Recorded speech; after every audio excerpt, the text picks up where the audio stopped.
మన లైఫ్లో struggle start అయినప్పుడు ఈ 3 విషయాలు గుర్తుపెట్టుకోండి.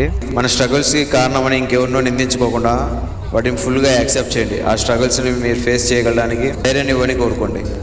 సెకండ్ వచ్చేసి స్ట్రగుల్స్ని బ్లెస్సింగ్గా తీసుకోండి. ఎందుకంటే అది నీలో ఉన్న కెపాసిటీని, నీలో ఉన్న శక్తిని పెంచడానికి వస్తాయి. 1 కిలోమీటర్ పెరిగితేవని 3 కిలోమీటర్లు అంటే వాడు స్ట్రగుల్ పడతాడు ఫస్ట్లో.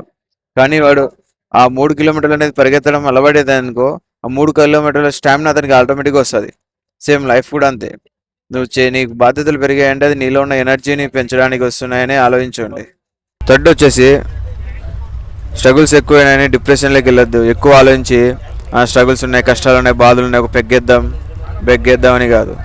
ఆ ఫేస్లో నువ్వు ఎంత కూల్గా ఉంటావో, ఎంత నీ మీద అంటే నీ ఎనర్జీని పెంచుకోవడానికి, నీ శక్తిని నువ్వు పెంచుకోవడానికి నువ్వు ట్రై చేస్తావో అంత త్వరగా నువ్వు నీ లక్ష్యాన్ని సాధించవచ్చు. బాధ్యతలు అనేవి, స్ట్రగుల్స్ అనేవి ప్రతి ఒక్కరి జీవితంలో వస్తేనే మనము ఒక శక్తివంతమైన వ్యక్తిగా తయారవుతాం. స్ట్రగుల్స్ ఏం లేకుండా, కష్టాలు ఏం లేకుండా అనుకో, నువ్వు నీ శక్తిని కానీ నీ ఎనర్జీస్ కానీ ఎంచుకోవడానికి ట్రై చేయవు.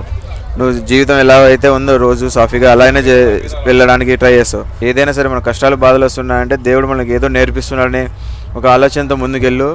కష్టాలు అనేది, బాధ్యతలు అనేది ఈజీగా నువ్వు ఫేస్ చేయొచ్చు.